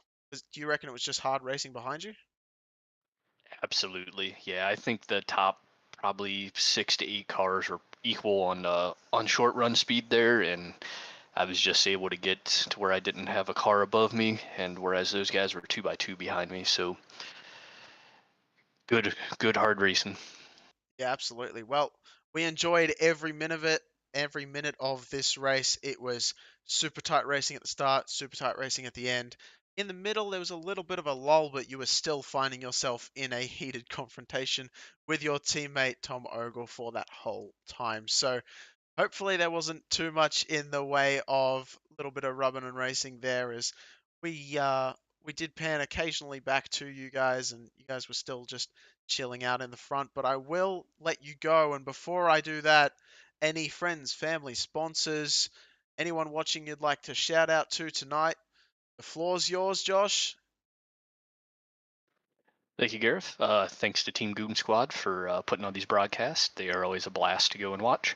Shout out to my teammates.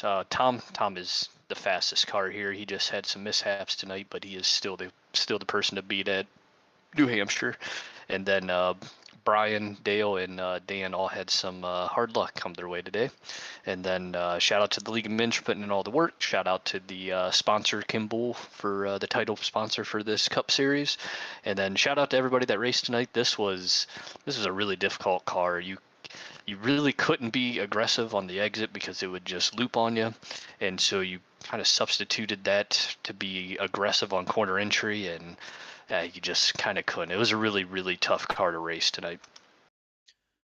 Right, well, spoken like a true humble champion. We'll let you go. 9 wins this season so far, plus an all-star. Will technically make it 10.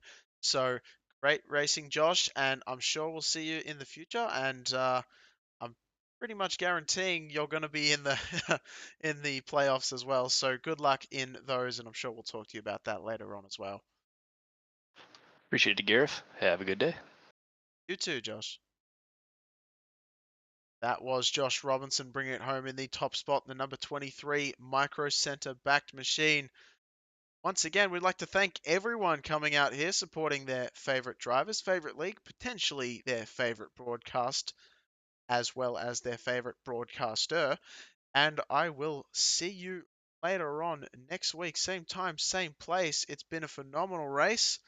New Hampshire Motor Speedway was setting them up and knocking them down consistently. So we will see what the next race has in store for us as we head to Pocono Raceway and the tricky triangle it looms in the future. So we'll see you then. Have a good week. Catch you later.